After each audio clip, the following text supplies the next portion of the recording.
And I'll hear this from guys too all the time. They'll come up to me and say, Mike, my woman talks way too much.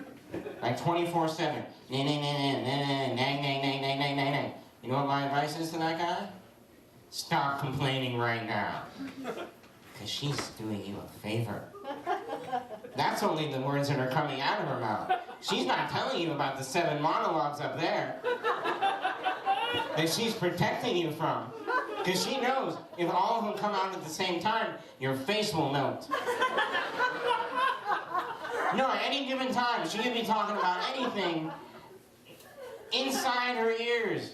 She has a vagina monologue, an inner child monologue, I hate my left eyebrow in this outfit monologue. Like, all of this is going on. Unless you want to hear that, stop complaining. That's why you never see a guy in the Ambien commercial. Think about it. You have trouble sleeping because of a restless mind? Fuck no. Tits, football, and cereal. It's fascinating, but when I want to sleep, I just turn this shit off.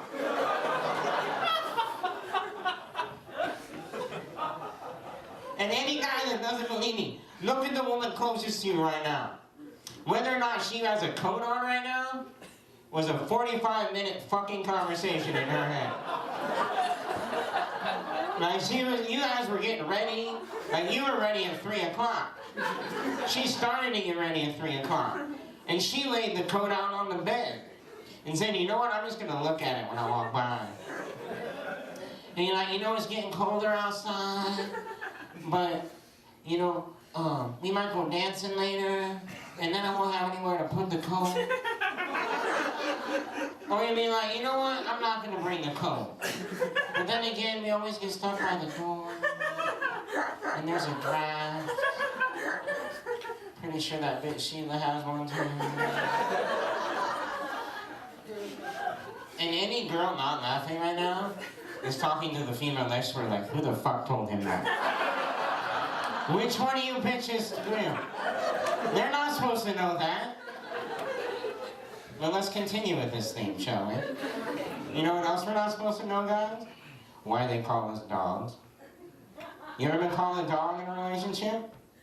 You don't have to apply to that because it's not a good idea. But we are called dogs in a relationship. If one calls us a dog in anger, it's because we lied, we cheated, we were a no-down, dirty scoundrel. Try not to swear. But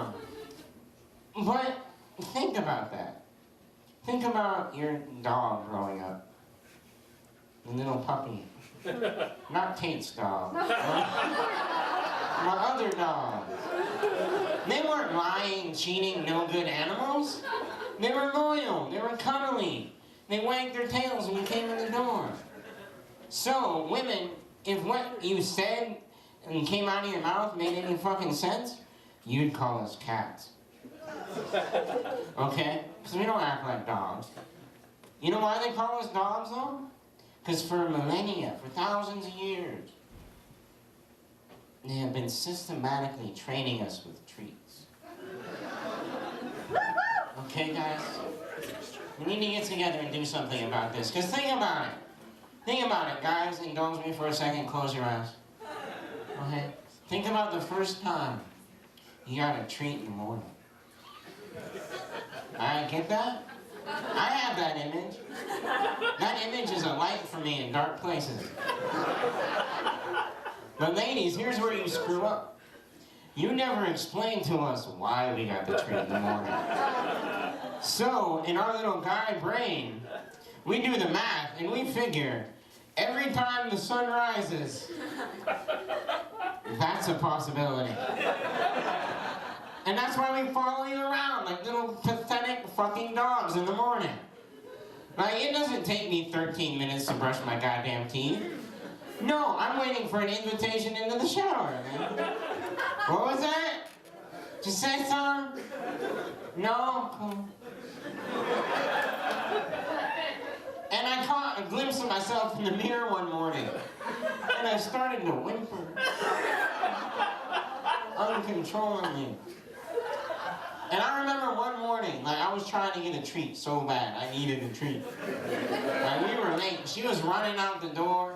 And as a last-ditch effort, I remember yelling this even before I thought about it, because if I thought about it, I would have said it. I was like, baby, but wait! I have special needs.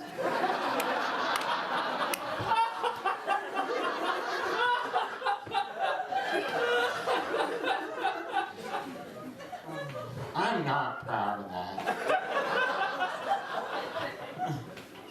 But I am proud of her response. I didn't get a treat, but she looked at me and said, bitch, that's for parking. Does my vagina look blue? I was like, no, it doesn't. I'm going to take another shower.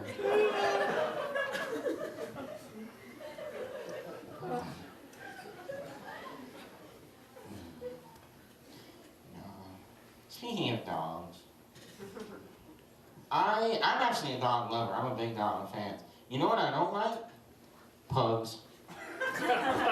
And this is not a comedy routine, this is an announcement. I am forming an I Hate Pugs and their owners group. And we are going to meet at the YMCA every Thursday and just vent. Okay? Anybody else here dislike pugs? Alright, let me explain to you how much I hate pugs. Like when I go to the grocery store and I get done checking out, I wish there was a third option. Right? I wish they looked at me and said, paper, plastic, or pug skin. And I feel like that would be a better use of this resource. And no, I don't understand it. They don't, like, dogs pee and poop. And I get that. I understand that process. I can clean that mess up. But what the fuck comes out of a pug's face? It's not slime, it's not boogers, it doesn't come out of their mouth or their nose. It just emanates from the entire round thing. And it is impossible to get out of stuff. But I found out the other day you can fix a lamp with it. And you know what? I should redirect my hatred. It's not pugs. Because pugs can't help the way they look. Pugs can't help that. They're just trying to live life. You know who I don't like? Pug owners. Pug owners are an entirely different breed of dog owner. One, they don't believe that they have a dog. Okay? There are pug owners that honestly believe that they birthed this from their vagina. And are proud of it. And pug owners are under the impression that unlike any other animal owner, they don't have to train that dog to do shit. And they don't have to tell you when they're going to bring it over to your house. You'll invite people over, you'll invite couples over, and they'll be like, here's wine, we brought our dogs. And then inevitably they get their pug mist on your couch, and they start eating through the cushions. And do they get yelled at or reprimanded? No. They get a picture taken and it goes on Facebook. Because everything a pug does is adorable. Okay? It's like me saying, you know what? When I was a little kid, I used to beat my sister. With a little hand. That's adorable. That's not even offensive. It's like, wow.